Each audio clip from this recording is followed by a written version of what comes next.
debdemiskii bay ahaayeen hooyadiisii iyo gaarintiisii ragga Soomaaliya maanta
gaari joodi kala duwanaa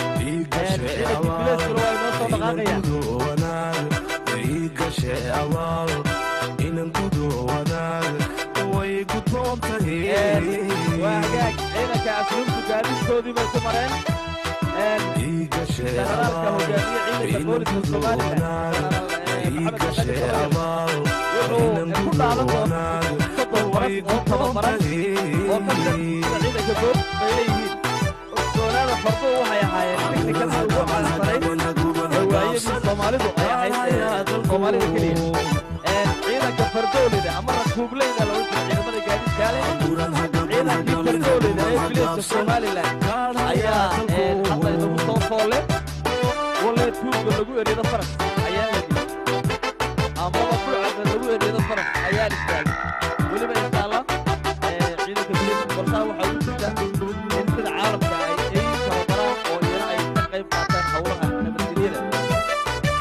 فردولي ده هي بليسكا جمهورية سوماليلاند وفردوده أي نظام عصر كتر رحيين أي هالك المرية وعيدك فردولي ده هي بليسكا جمهورية سوماليلاند ما شاء الله تبارك الله إذا ما ذيك الكريس فهذا فرقي بيدي عبدي قاعد فرق الله هو يعطاي هو يقولين هي حالية خريطة فرق عصر أي عيدك بليس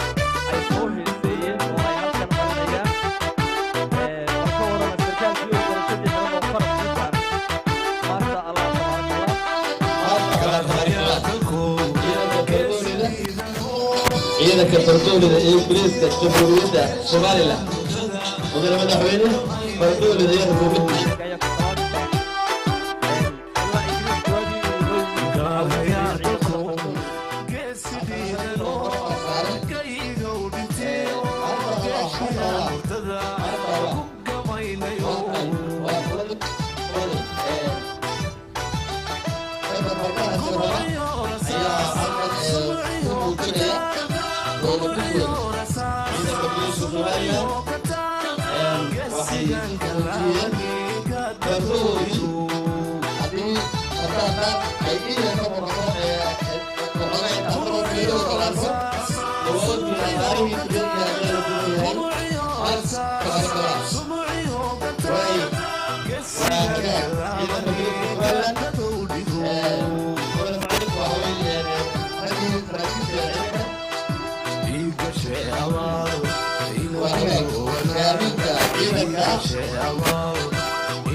كل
حسب بدل عيدك بليس كترافيك هذه بقولي سعوتها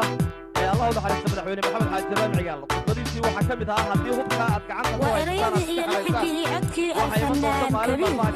نور جامع هذا نور دارا هي موسيقي الأستاذ محمد كرامة سيدي كرامة استوديو لندن يوكي ممكن واقع بحريني هو قرمكو يهي مانتا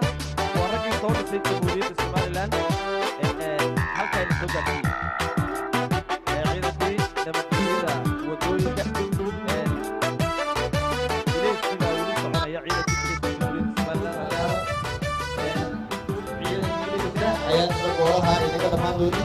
waxay la tahay haddii cod loo qaado ciidan aan lambar 1 haysan ma jiro maanta ciidan kasta waa lambar 1 Allah siyaadiyo waxa ka shaqeeyay ciidan ka howlgashay qaab Allah khayr ka hawlgaliyo ururta ciidanka booliska ku kala galay dambiilayaal iyo mudaharaasad iyo qolaada in laga hortago maasha Allah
waxay ka mid yihiin ciidamada ay soo dhigeen cadawga markay arkaan gabdhayo walba way leeyihiin lama kala garto dhinacay u jeedaan iyo dhinacay ka jeedaan sida u fadhiyaan iyo qoriga u cadawga iyo rabshad wadahaba gacanta ugu hayaan ciidan aad u culus ciidan lafdhabara ciidan habeen iyo maalin iyo casar iyo duhur ka shaqeeya amniga iyo sugitaankiisa waxaa cadawga wadnaha ka soo rida nimankaasi waa keebla Yurub baa la dhammaan la markaad aragto cadawgu waxay naxaan sii jeedkooda iyo soo jeedkooda kursiga u qaybsan marka ay ku soo dhaqaaqaan nin kastoo xumaan wadana jeeda ayuu ka dhaqaaqaa ciidanka RRU-da noolaada idinkii qoryihiin oo maasha Allah tabaarakallah waa ciidanka RRU-da iyo qayb biliis ka mid ah iyaguna waxay ma doona kulley ciidankii birmadka loo oran jiray ciidamada kala duwan ee dalka Jamhuuriyadda Soomaaliland uu leeyahay waa marka abtirsiinta ciidanka hoos loogu dhaadhaco ayay ka mid yihiin gaadiidkooda waa aragtaan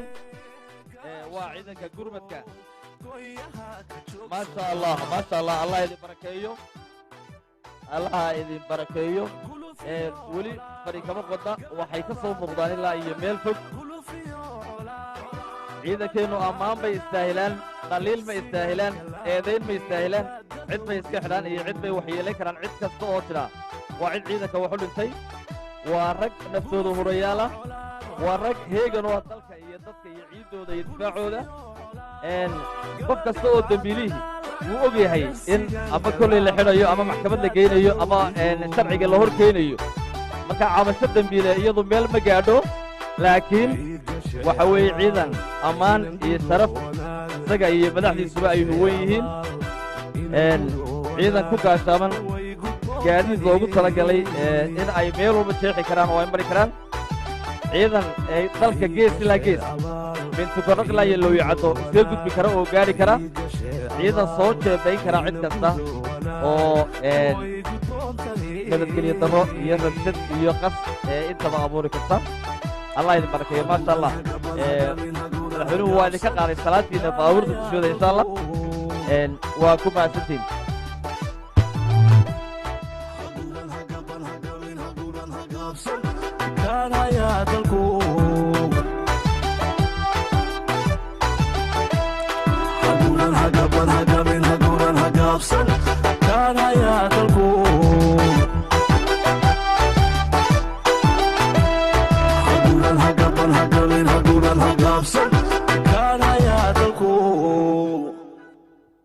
واتاي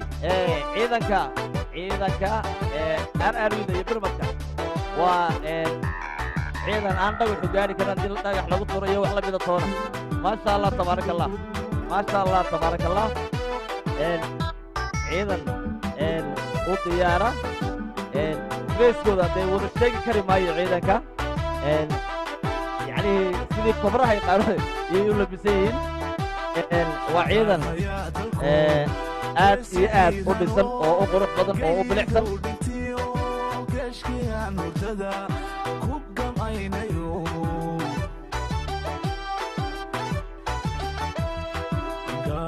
ما شاء الله تبارك الله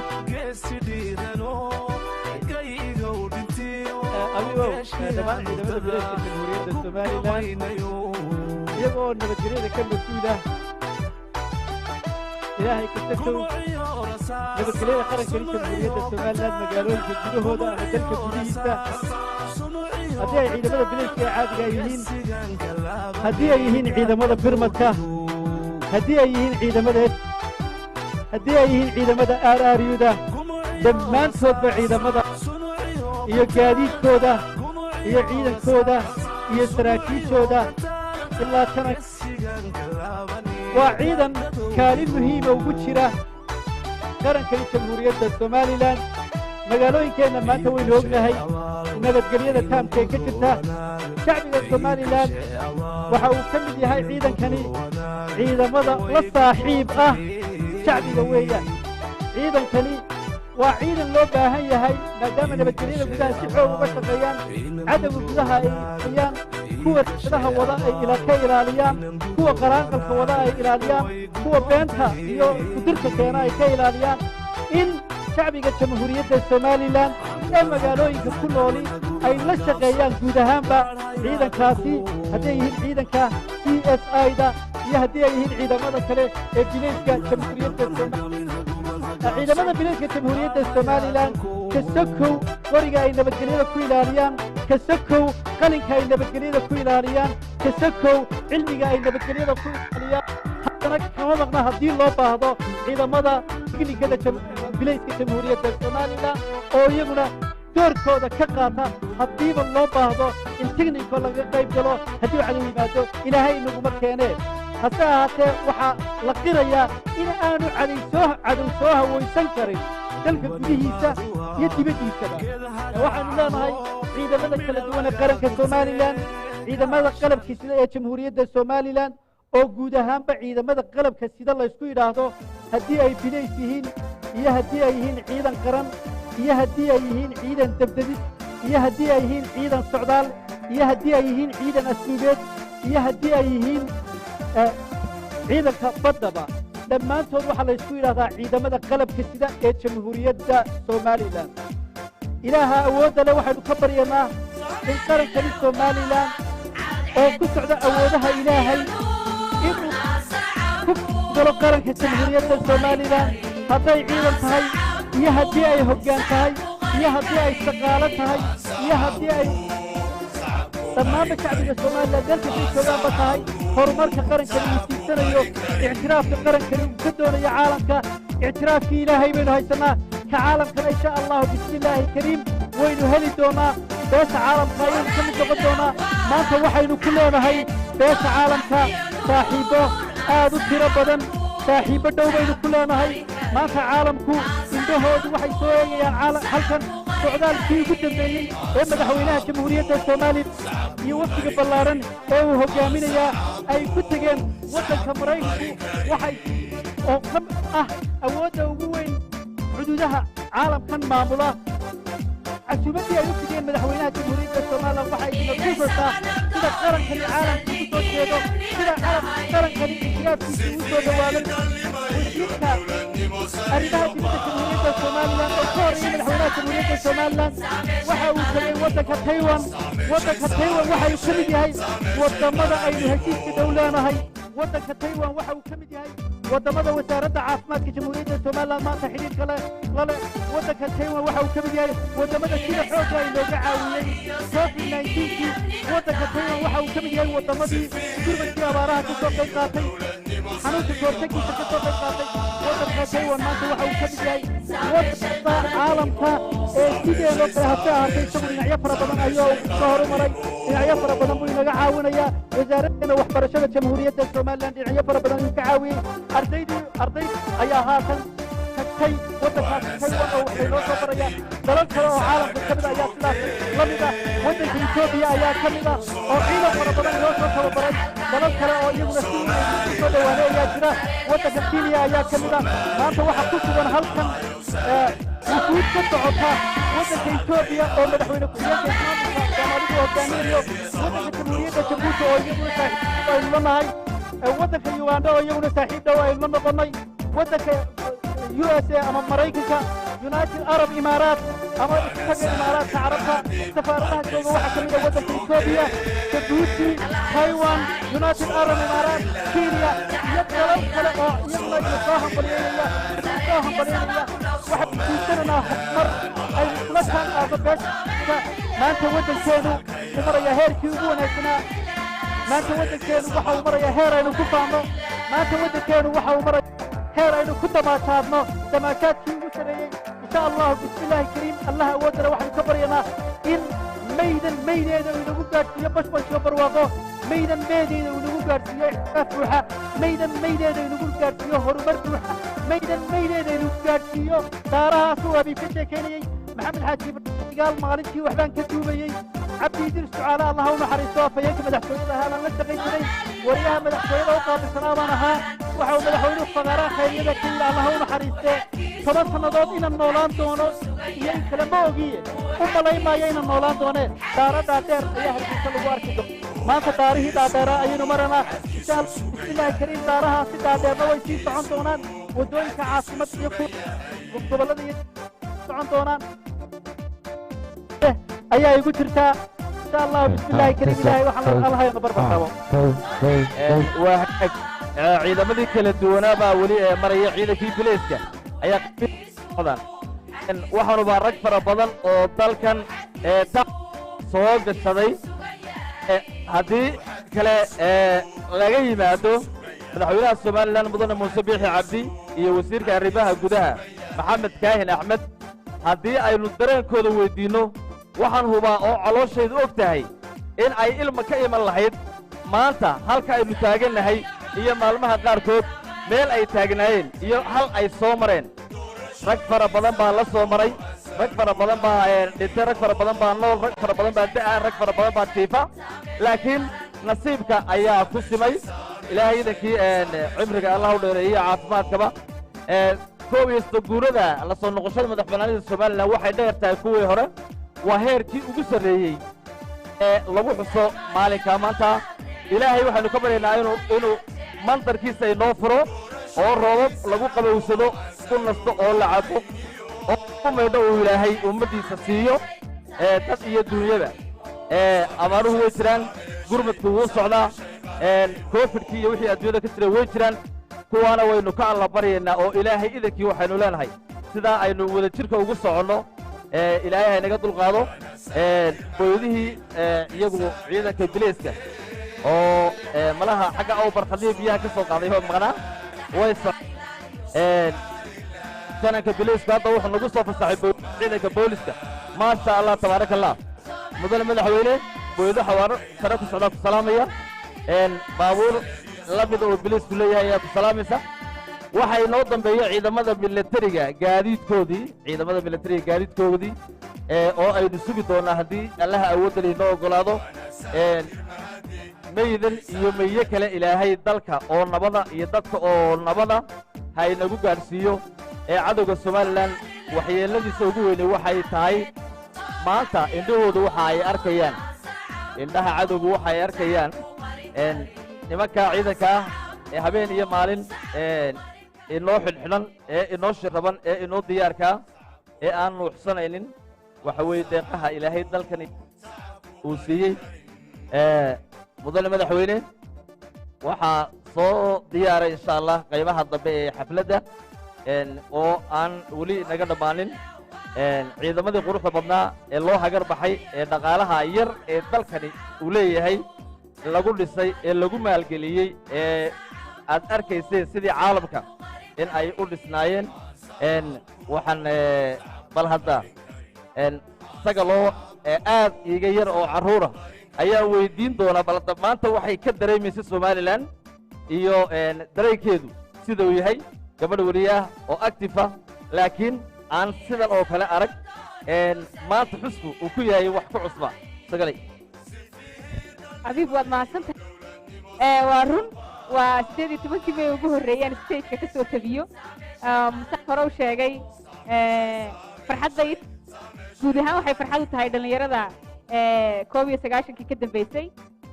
wuxuu qarankana guud ahaan farxadda u tahay wuxuu ku naaloonayaa in daayartiisii ay kacday ay maanta mas-uuliyiin yihiin isla markaasina ay qarankooda dhinac ka taagan yihiin adigoo marka laga yimaado ciidamadii kala duwan ee xataa halkan marayay dhammaantood waxaad arkaysa xataa inay dhallinyaro hayeen arrintaas waxay muujinaysaa in dhallinyaradu ay qaranka gelinayaan energy ay hayeen ka nasinayaan yaashii shaqadii adkayda ay soo qabteen ay diyaar u yihiin iyaguna inay shaqaada qabtaan waxaa xusid mudan iminka waxaynu sugaynaa saanadii kala duwaneed ee ciidanka qaranka ee somalilan gaar ahaan ciidanka militariga oo leh noocyo duwan waxaan ugu bishaaraynayaa bulshooyinka reer somalilan in ciidamada halkan maray quruxda badan ay arkayeen ay in yar oo saambalo un ay tahay balse gudihii ciidamada ay ku maqan yihiin hubkii uu ku maqan yahay ciidamadii kala duwanaa ay qolo waliba dhinacoodii hayso waxaad si toos ah nooga daawanaysaan telefishinka qaranka idaacadda raadiyo hargeysa guud ahaan telefishinada afka soomaaliga ku hadla baraha ay bulshada ku kulanto internetka oo door muhiima ay dhinmaygan abigo aad moodo inay si weyn uga qaadanayaan iyadoo barihii bulshadu ay koreen uu ay dhinmaygan ku soo beegmay waxaa xusid mudan waxaa qayb ka ah boqolaal iyo boqolaal ka mid ah iyo kumanaan ka mid ah shacabka caasimadda hargeysa dabaaldega halkan ka dhacaya somalilan oo dhan cidhif ilaa cidhif ayaa laga dabaaldegayaa gobolladii waaweynaa sida togdheer awdal berbera laascaanood ceerigaab waxaa ka socdaa munaasabado kuwan oo kale ah waxaa maraya ciidamo kuwan oo kale ah taasi waxay muujinaysaa in xuduudda somalilan ay tahay mid ay dhisantay waxaa inoo bilaabmay iminka si toosa gaadiidka ciidamada qaranka ee jamhuuriyadda somalilan mudane madaxweyne gaadiidkan iyo saanadan quruxda badan aad arkaysaa waxay ku timi isku tashiga shacabka reer somalilan ay isku tashadeen cashuurta bixiyeen taas ayaa suuro gelisay in maanta heerkan la gaadho gaadiid kala duwan bay ciidamadu ku gaashaaman yihiin iyo hub kala duwan taasoo muujinaysa in somalilan aanay cadowgu u soo dhowaan karin cid walba ay halkeeda kaga adag tahay waxay suuro gelisay arrintani in somalilan ay ka badbaado mandaqadda xasaasiga ah ee leh argagixisada burcadbadeeda waxaa suuro geliyay inay ka badbaado waa dadkan iyo dalkan isku tashtay iyo ciidamadan quruxda badan ee horteenna maraya mudane madaxweyne raggan waa ragga xuduudda soo sugay waa ragga xabadda beerka u dhigay waa ragga haddii odayaashii hore ay ku faanayaan in qaranka ay xoreeyeen iyaguna maanta diyaar u ah inay soo sugeen xuduudaha qaranka jamhuuriyadda somalilan hambalyo hambalyo hambalyo ayaanu leenahay abiib imaan baan ku wareejinaya sagalay qoryaha magacyadooda maxaad ka taqaanaa baabuurta saaran waa technical waad mahadsan tahay waa tignico ciidamada militariga ee jamhuuriyadda somalilan gaadiidkoogii tignikada ahaa ee gaashaanaa weey mudane madaxweyne waxaa ku salaamaya ciidanka militariga jamhuuriyadda somalilan dhallinyarada saaran qoryaha dhallinyarada gaadiidka saaran dhallinyarada xuduudaha iyo meelaha fogfog iyo ceelasha iyo meel kasta oo la isku dilo waa mahadsan yahay isbatooruhu dhallinyarada u shaqaysa mar walba ee u heegankaa ciidamada kala duwan waa ciidankii militariga ee dalka jamhuuriyadda somalilan ciidankii militariga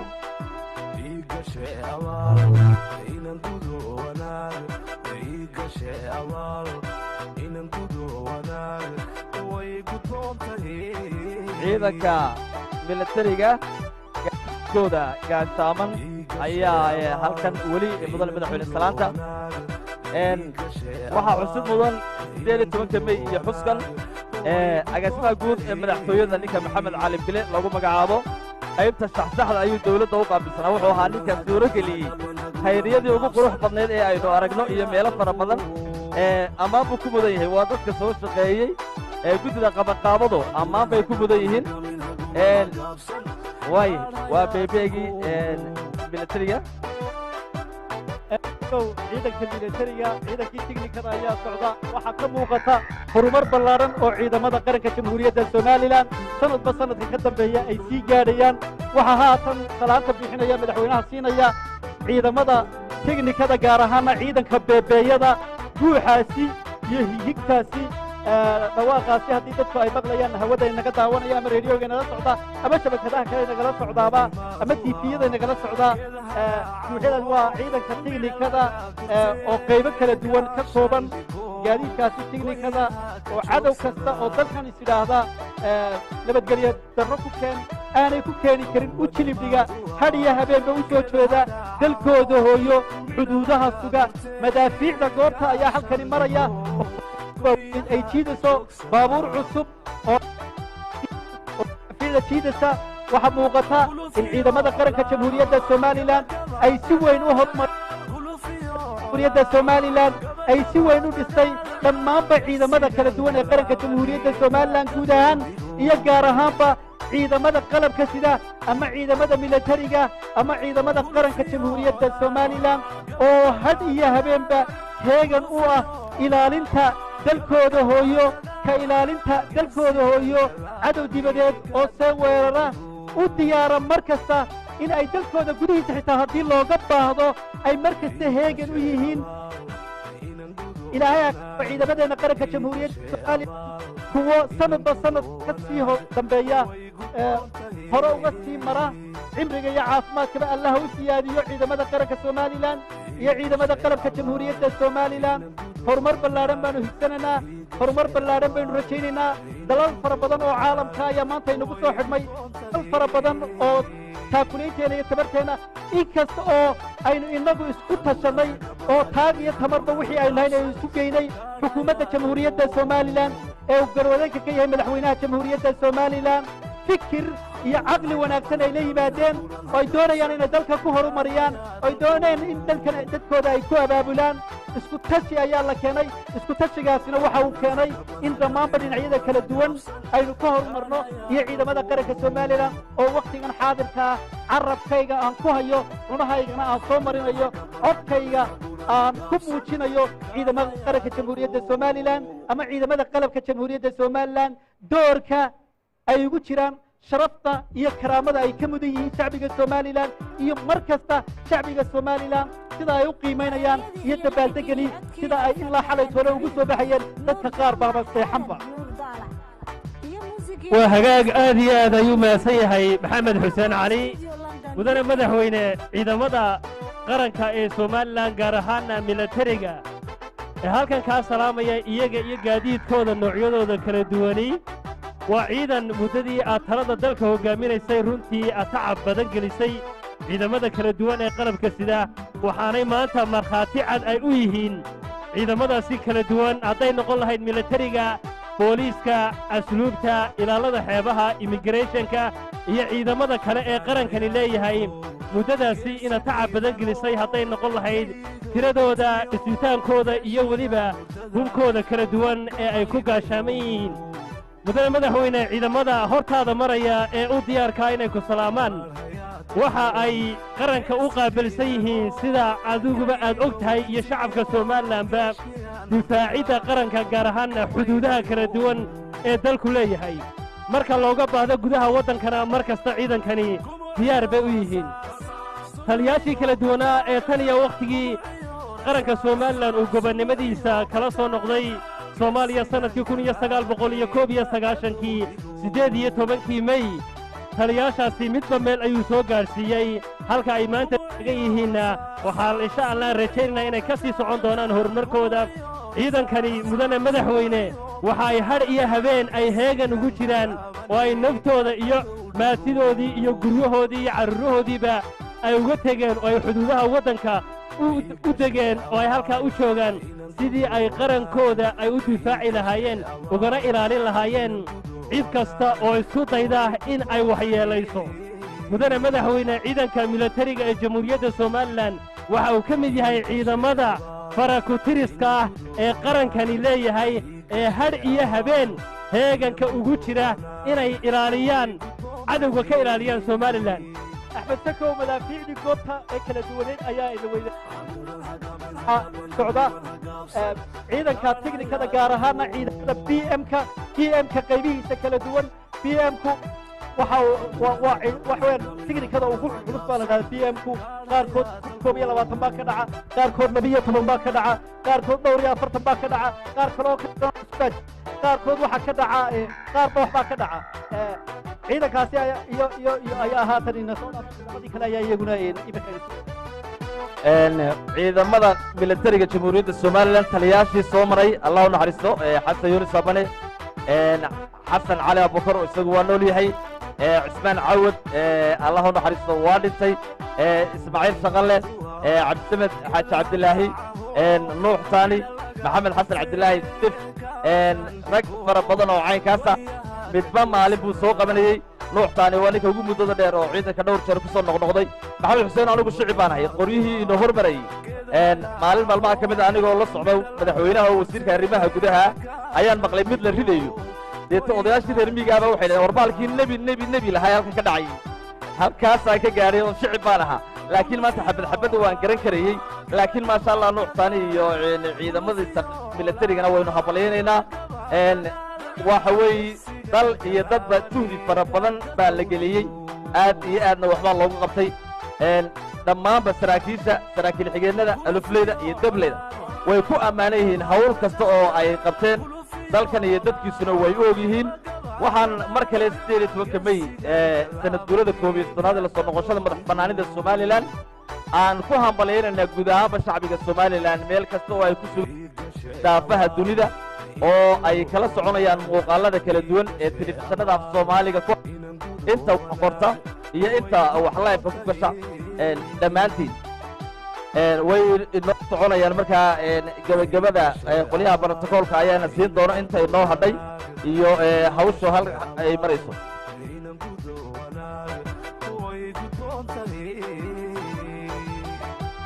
waa tahay ciidamada milatariga cududoodu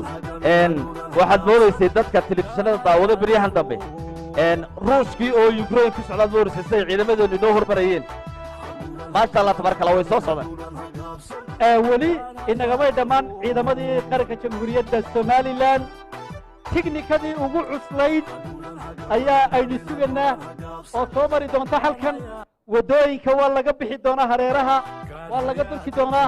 ciidamada qalabka sida ee qaranka jamhuuriyadda somalilan ka mid ah ayaa halkan soo mari doona kaarayaashii baa soo mari doona ciidamo culculus baa soo mari doona waynu u diyaar garoobi doonaa waxaynu noo saaranaa heestii ciidanka qaranka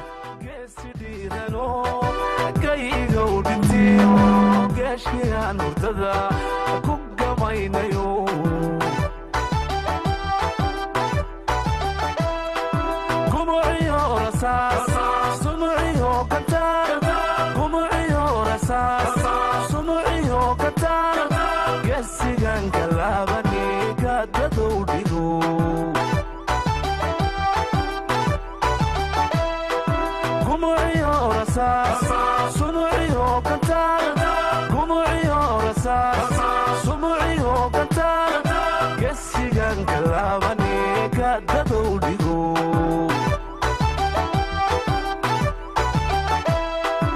igashe abaal inan gudo wanaag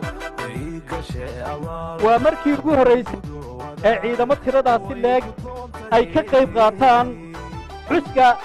baaldegga munaasibadda 18 May waa markii ugu horraysay ee ciidamada qalabka sida gaar ahaanna ciidamada haatan soo socda ay ka mid noqdaan in ay ka qayb qaataan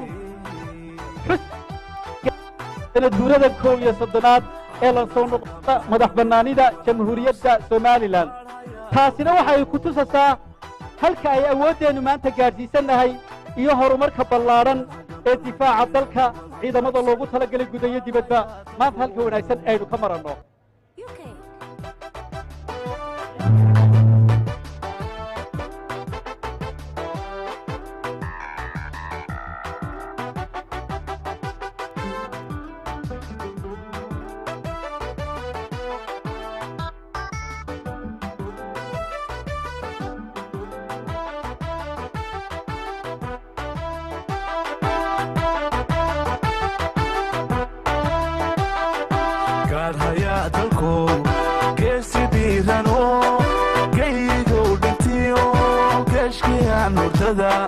ku gamaynayo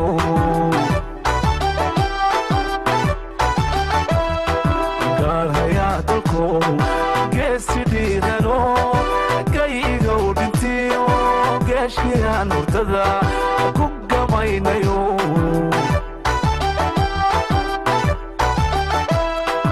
gumuciyo rasaas sunuciyo kantaar gumuciyo rasaas sunuciyo kantaar gesigan kalaabane ka dadow dhigo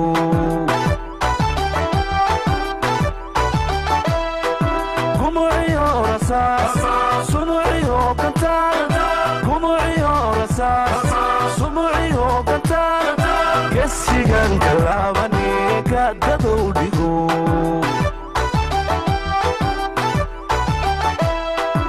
igashe abaal inan gudo wanaag igashe abaal inan gudo wanaag way gudboon tahay igashe abaal inan gudo wanaag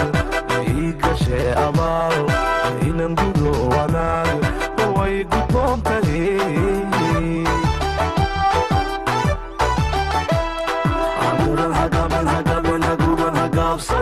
gaadhayaa dalku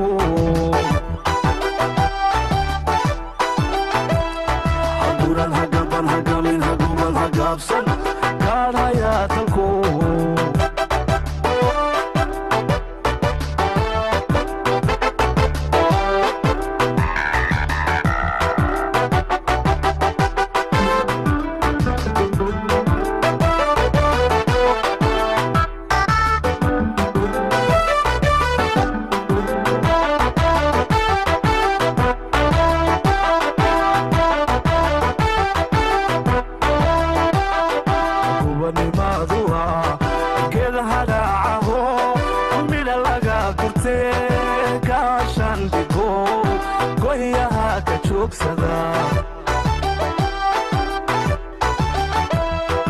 gubanimaadua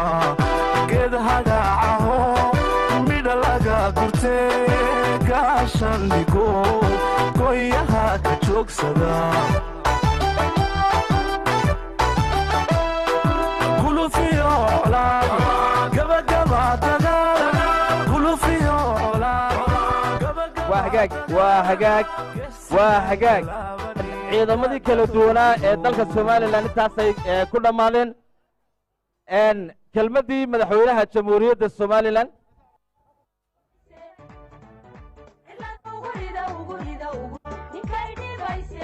mudane madaxweyne raalli ahaada waxaa hadhay gebagabadii ciidanka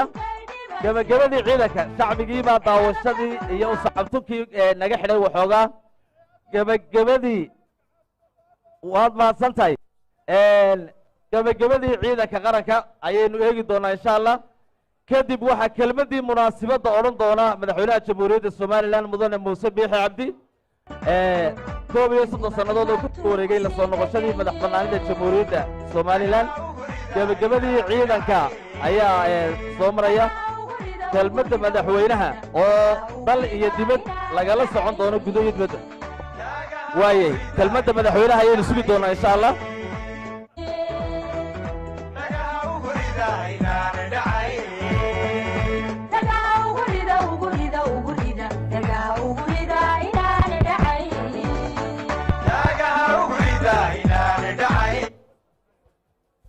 بسم الله الرحمن الرحيم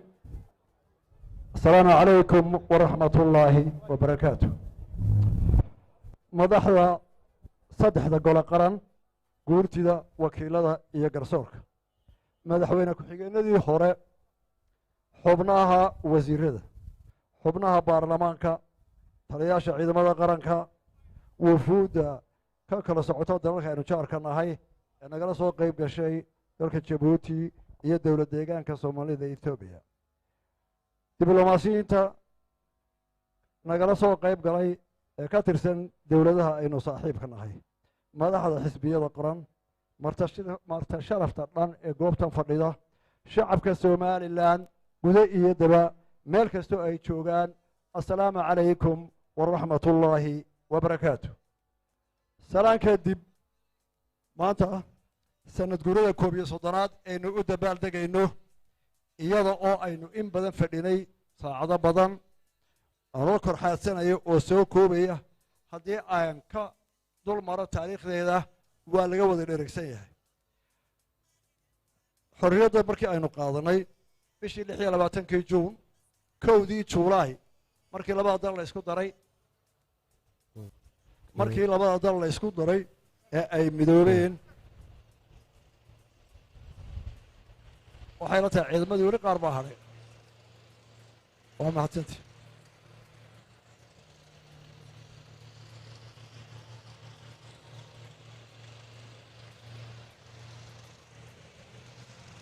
malaha waa maqlaysaa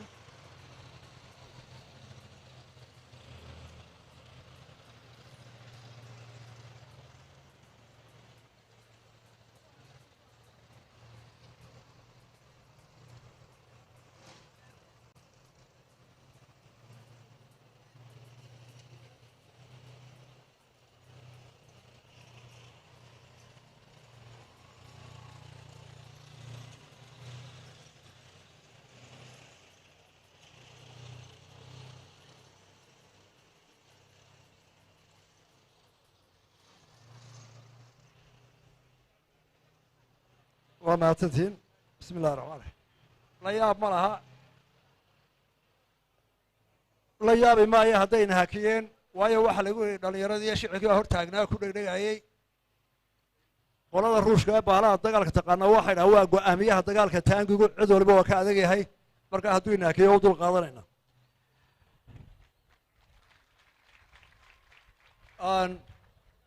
sanad guuradan maanta aynu dabaaldegayna halgankeedu wuxuu bilowday bishii juulaay 1960kii dowladdii u horreysay ee laga dhisay xamar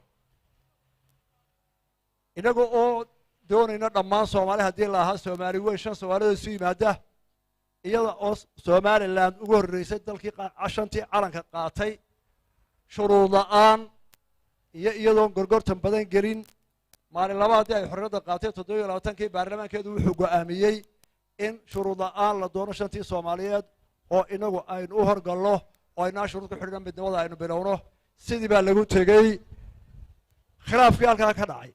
oo ka bilaabmay dowladdii ugu horreysay ee la dhisay juulaay 60kii wuxuu u quusgooyey inay soomaali isu timaaddo 3dii kalena markay arkeen isha cali ka laalaada somaliland sida wax loogu qaybiyey ayay dib uga maageen sidaasaana ilaa maanta kula maqan yihiin oo mid waliba deegaankiisii halkuu deganaa dowlad ka dhistay oo uu la nuuriya haddii aynu ku hakanno khilaafka muxuu ka dhacay dowladdii halkan ka tagtay ee somaliland protectorate calankeeda qaadatay iyo soomaalidii talyaaniga ka xorowday markii ay isu yimaadeen ee somaliland tiri shuruud la'aan baan idinkula midoobna waa ahlan wasahlan waxay qaybiyeen iyaga oo markaa xaruntoodii loogu tegey oo marti loogu ahaa oo walatinimo loogu tegey waxay yidhaahdeen madaxweynaha koonfur baa leh ra-iisul wasaarahana annagaa leh wasiirka khaarijigana annagaa leh wasiirka daakhligana annagaa leh wasiirka maaliyaddana annagaa leh caasimadduna waa xamar dekeduna waa xamar labada taliya ciidanka militariga iyo ciidanka boliiskana annagaa leh waxaanu idin siinay 3 wasiir iyo guddoomiyaha baarlamaanka iyo ra-iisul wasaare ku-xigeen iyo saasood ku shaqo gasha khilaafkii maalintaa bilaabmay wuxuu socday kolba heeru yeeshaba 30 sannadood kol hadal iyo gabay buu ahaa kol gubaabuu ahaa kol maxaanu yeelnaa sidaan ka daayay ahayd mar dhexe ayaa madaxweynihii labaad allah naxariistay cabdirashiid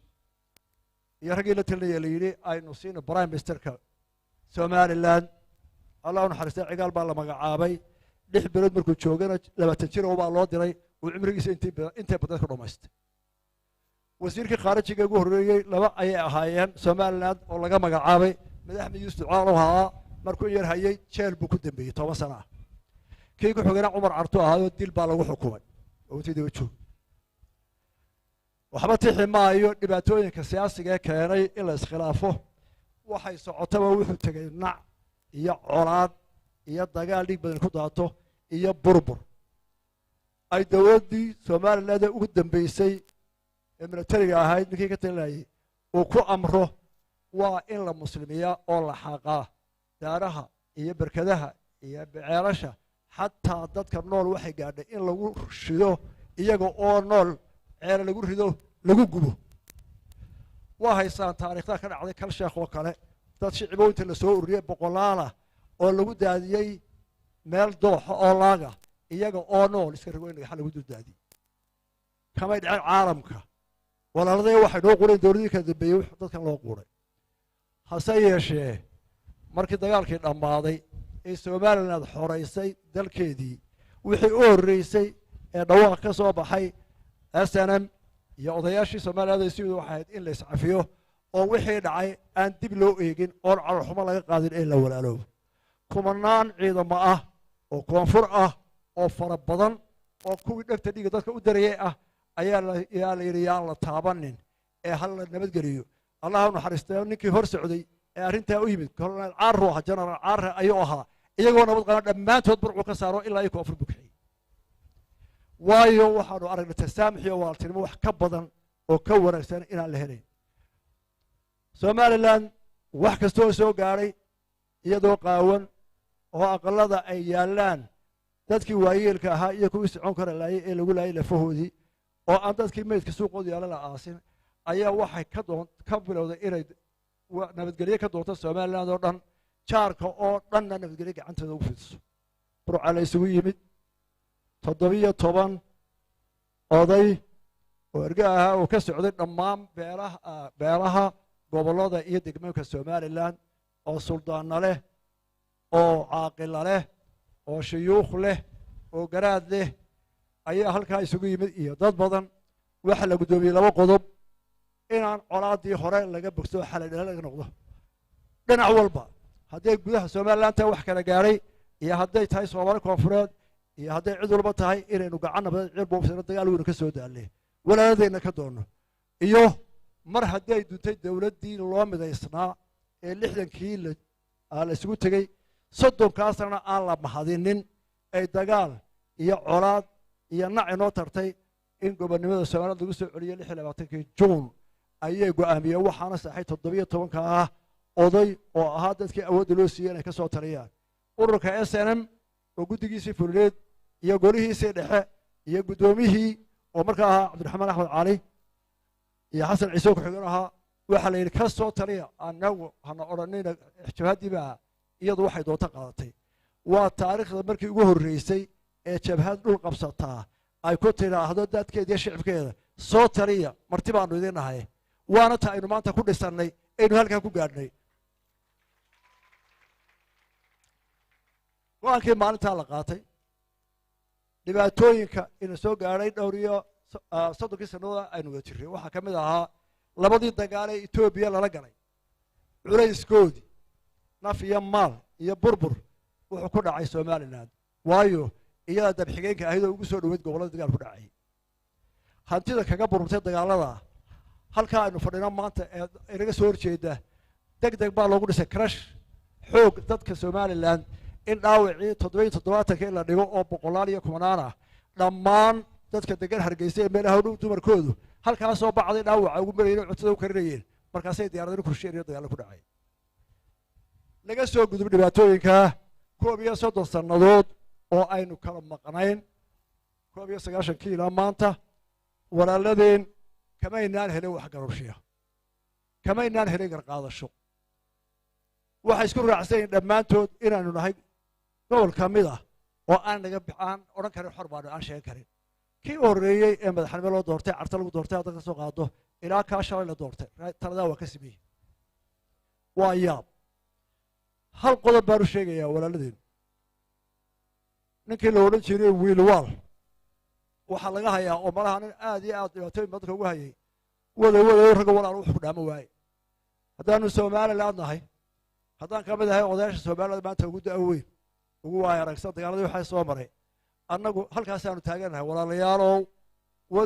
wadnayo walaalo wax dhaamo garan weyne inaad nala garataan baanu jecel lahay oo aydaan diidsiin somaliland farintaan u diraya waa taa madaxweynaha shalay doorashadooda nabadda ku dhacday iyo labada madaxweyne gacanta isu dhiibay aad iyo aad baan u soo dhoweynaynaa in ilaahay idiin barkayo sidaa ku wadana khilaafka idinka jabiyana waa idinka ducaynaynaa innaguna inaynu kala nabad galno isu dacayno oon waana jiran ahaa baanu idinka doonaynaa kii hore iyo kii dambowa intaa markaan dhaafo 31 sannadood da'da maanta jirta ee somaliland tira ahaan waxay noqonayaan 5% dadka somaliland iyo dadka soomaaliyaba labadaa dhalinyaro midna ma arag mana garanayo dowlad soomaaliyeed oo midaysnayd dhalinyarada 11 jirka ah ee somaliland waxay dhasheen oy garaadsadeen oo maskaxdooda ku sawiran iyagoo qaxaaya iyagoo xero qaxayti jooga isagoo aabbihii la dilaayo iyadoo gurigiisii diyaarad garaacayso isagoo walaalkii oo meyda loo sheegayo isagoo laleeyahay walaalkaa meel ku dhintay lama garanayo dhammaantood maskaxdooda waxaa saa ka sawiran oo yaa inoo geystay waxa la yidhaahdo soomaaliya koonfur bay qabaan waxaa la doonayaa in laga daweeyo waxaa laga doonaya in cadaawaddaa la damiyo gacantiinay ku jirtaa walaalayaal kuwa jira 60 sannadood 31 iyo 60 inta udhaxaysaa waxay ku garaadsadeen oo ay arkayeen oo ay galeen iyagoo ciyaar iskuula iyo iyagoo hooyada xaynka haysta iyadoo diyaarada rushaynayso iyadoo habeenkii la baxaya aabbihii iyadoo walaalkii la jirdilaayo iyadoo adeerkii la waayey iyadoo inantoodii habeenkii odhan ka baqayn inta hawlaha maal kubsan oo hooyadooda qarka dhexooyso ayay garaadsadeen dabeetana hubkay qaateen waa dadkii taa gowlaayey waa dadkii isu dhigay dalka waa kuwii xoreeyey waxa ka noolana waa dhaawac iyo naafo bogsiinteeda iyo waxaanu ku wada hadlayno walaalayaal idinkaa laydinka raba dadka muqdisho ka taliyo waxaanu ku talinaynaa waxaasi waa wax tegaya ilaahay batayna aynu tala wanaagsan oo aynu laba dowladood 60kii maantana laba dowladood kala gaara inaynu nahay in ay idinka dhaadhacdaa baanu idiin soo jeedinayna haddii kale soomaaliya aayara aanu dhow waxa ay kala dhaxasho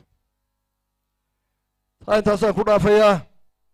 dhalinyarada somaliland ee da'da iyo 60ka ah ama daadhexaadka ah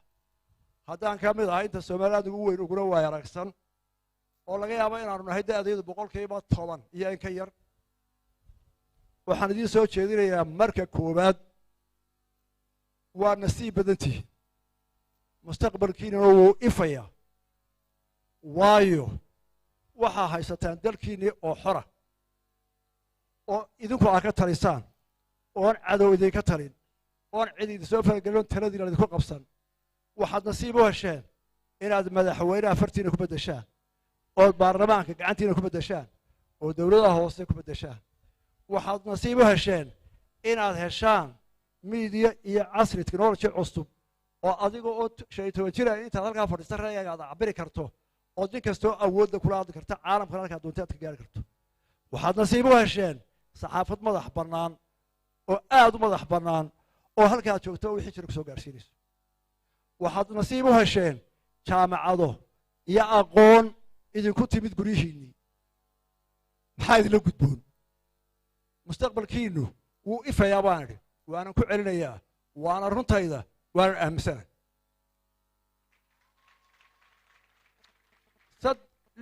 shan iyo sagaashankii iyo lix iyo sagaashan mid ahayd mooyeene intaa aan in leeg maxamed xaji ismaaciil baa ka yidhi halkaa maanta miisbaka kordhisana khayryada wuxuu yidhi anigu inaan gaadhiyan kala allaawg hargeysoo daaro dhaadheer oo cadcad leh iyadoo ciidankeedu qalabaysan iyo qurux badan yahay iyadoo caalamka oo dhabi dhegaysanayo ayaan hubaa in la gaari doonee dhallinyarooy u guntada oo ha ku niyad jabina dhibaatooyinkeenu marayno maanta da'diinna haragada jecel ee wax waliba inay maalin ku qabsoomaan doonaya ee da'daasa waxaan leeyahay waxa idinla gudboon kow dadaal waxa idinla gudboon kalsooni waxa idinla gudboon dhibaatooyinka yimaada ee adduunka ka jira ee cimilada isbedesha ugu kulush ay ugu horrayso ee abaaraha iyo biyo-la'aanta ku gatay geeska afrika o dhan loo wadaagno sidii loo maarayn lahaa inaad aqoontiinna iyo xooggiinna iyo fikirkiinna aad ku maaraysaan mar haddaad da'dii xilka qaaday aad tihiin ee u dhaxaysa 20 ilaa 60 waxaa kaloo idinku boorinayaa inaanu wahsi iyo hadal badan oo meel lala fadhiyo iyo qayiraad iyo balwadiatoo nafta dishay haddaad gashaan inaydaan meel gaadhayn oo aydaan mustaqbalkiina idinku qaabayn karin mustaqbalka inaga qaabayn kara ilaahay baa inooga dhigay dadka bani aadamka khaliifatu fi lard ilaahay baa yidhi adduunyada idinkaan idin waa maamula kuwaasaa kama tihin oo dalkiina laydin dhiibay rag iyo dumar waxaan ka doonayaa inaad mustaqbalkiina qaabaysaan oo ku qaabaysaan aqoon iyo karti iyo adkaysi iyo idinkuna isnabadgeliya dalalka adduunkana ka nabadgala adduunkana iskaashada oo gacanta isqabsada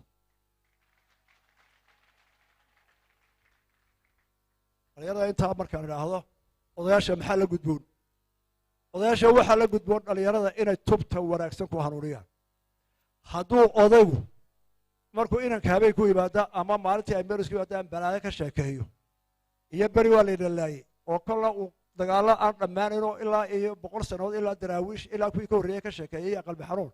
oo inankaba hoos u jeediyo ama inanta yarba hoos loo jeediyo mustaqbalkooda oon la odhanin aday adduunka xukumee dhaqaaq dee carruurta hore u socon mayso waxaa lanaga rabaa waayeelku inuu dhallinyarada u tilmaamo wax fi aakhiro u wanaagsan wax bani aadmiga u wanaagsan wax somaliland horumarkeeda u wanaagsan wax caalamka aan odhan nool lahayn saynu nool lahayn u wanaagsan odayaasha iyo islaamaha waaweynna intaasaa faraya maanta maxaynu hor yaallaa haddaynu somaliland hadda waxaynu hor yaallaa dhibaatooyin dhowra waxa ugu horeeya dadku ictiraaf iyo laynama ictiraafin iyo ictiraafku waynu la ictiraafo ilaahay bayna ictiraafo inagaas ictiraafnay dowladaha iyo bani aadamku waxay ku doonaan ma wada shaqaysanaa wax ma wada qabsanaa kii diidana ahlan wasahlan kii ilaa waxay la qabsanaya waa wanaagsan tahay anu garan maayo ictiraafka intaan ka bedelay doonaysaan garan maayo ictiraaf idiin soo seen lacag garan maayo haddii la ictiraafay inay dowladaha kale dalkiina idiin dhisayaan garan maayo inay dowladaha ictiraafaa idinka caqliina bedeli doonaan waar caqliga ah laga baxo ictiraaf waa maqan ilaahay baa ku ictiraafay waa inagaa dhisannay waa inagaa nool waa inagaa dhibaatooyinkeena xalinaynaa aynu halkaa ka korrinno nin waliba salaam buu kuugu imanoo maxaan kula qabsaa buu ku odhan marka waxaan leeyahay dhibaatooyinka in haysta waxa ugu weyn maanta waa cimilada isbedeshay dii cimilada isbedeshay uma noqonayso waa saasay ku wadaysaa inta la ogyahay kulayl baa yimid abaara soo noqnoqoyaa yimid maxaynu u baahanay markaa waxaynu u baahannahay oo ay lama huraana inaynu saynu dhaqmi jirnay wax ka bedelno haddaynu somaliland tahay waxaynu u badnayn xoolo dhaqato iyo beereley magaaladuna waxay ahayd ay ku nooleed waa intay qabtaan xoolo dhaqatada iyo beereleydu waxay tabcaan baynu kala dilaali jirno aynu ku nooleen ari la dhoofiyo waxay beeraan aynu cunno hawsha ay kusoo tabcaan ayay magaaladu ku tiirsanay haddii xoolihii abaari ku dhacday way sii dhammaanayaan haddaan si kale loogu dhaqin haddii beerihii roobkii ku adkaaday oo haddaan xal kale loo helin aanay si hore wax ka soo baxayn innaga laynaga rabaa inaynu keenno xal walaalayaal haddaynu somaliland nahay ilaahay wuxuu ina siiyey bad iyo berri khayraad ka buuxo adduunyada dhibta way soo wada martay haddaa u fiirstaan taariikhaha la qoro meeshan saxaraha la yidhaahdo iminka iyo dalalkan saxaraha africa ee weyn waxaa laga helaa sawirada iyaga oo goodir iyo biciid iyo geri joogo oo ay meeshaasi ahaan jirtay beri warbaaqo isbeddelkaa keenay inay desert noqoto laga yaabo